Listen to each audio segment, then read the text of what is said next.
So you got your shiny new power station. Now what?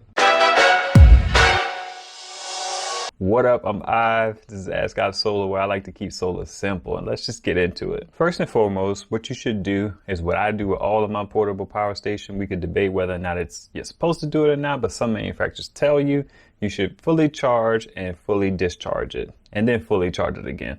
I do this from AC because I want a steady flow of power coming in, and then I'll discharge it by just using it on whatever I would have around the house or whatever is convenient or whatever. And then I charge it from AC again. Dang, the thing got bright now. I need to adjust hold on 1 second. I feel like that's too bright. That might be too dark. The next thing you want to do is you want to test all of your ports. Make sure everything can plug in. Make sure you can pull it out easily. In testing all of the outputs, when you get to your USB section, you have to realize that not all cables are created equal. I feel like this is too bright. I'm changing this. Not all cables are created equal. So if you have something and you don't feel like it's pulling the type of power that it should, you should try a different cable. And I know some of y'all aren't into that kind of thing. Me being a techie and an IT guy, I am. So I just wanted to pass that along to you. So after you have checked all your ports to make sure that they work the way that they should be, you should do a discharge test, like something kind of sort of scientific, like maybe get a fan that uses like 100 watts or 87 watts or something like that, and then power that fan for as long as you can and see how long it lasts. Now you have to keep in mind that those rated hours are not the hours that you're gonna get. You typically, let's say you test with the AC,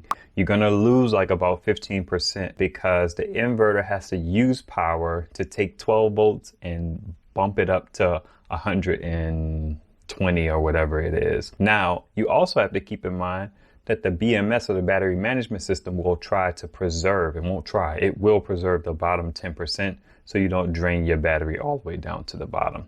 So you lose 15% on the conversion, and you lose 10% to keep the battery safe. So once you look at that, you kind of have a good idea of how much power you should be getting from the portable power station. So it's not the rated hours.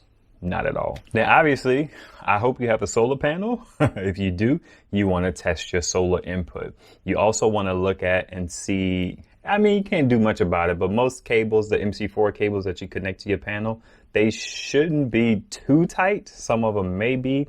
You can buy our Renogy MC4 tool. I'll put a link down below if you want to check it out. That will help you to release those things a bit easier, because they can be a pain sometimes. You also, in testing your solar, you want to test it on a sunny day. You want to test it on like a cloudy day, and then you want to test it on an overcast day. This is just for your own benefit so that you know how much power your devices can pull in on different types of days. So you can, what do they say? Govern yourself accordingly. Typically what I see on a sunny day is you get about 80% of your panel's output. On a cloudy day, you usually get about 50 to 60%.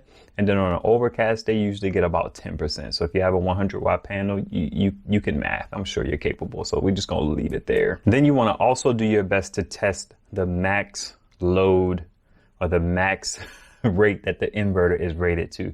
For the EB70, it's 700. For the EcoFlow River, it's 600.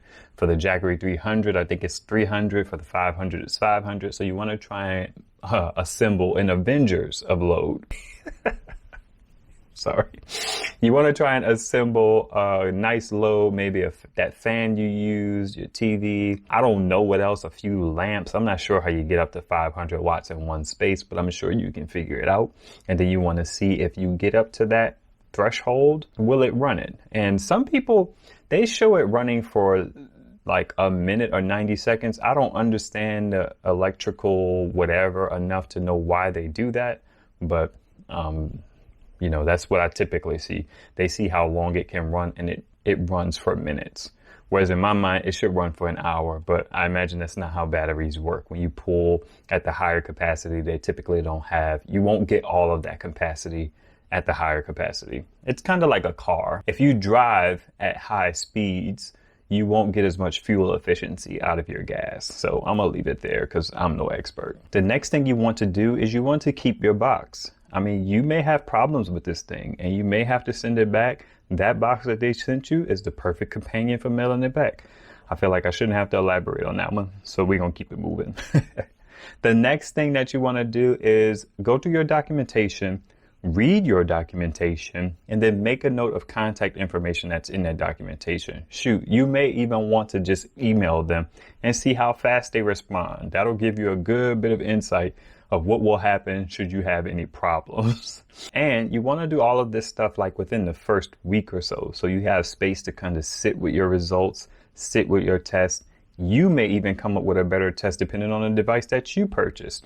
How well does it accept parallel connections? Can it accept series connections? I'm not saying that you test that, but if your power station is big enough, maybe you try series connections on it to make sure that it works and it doesn't exceed the voltage or something like that.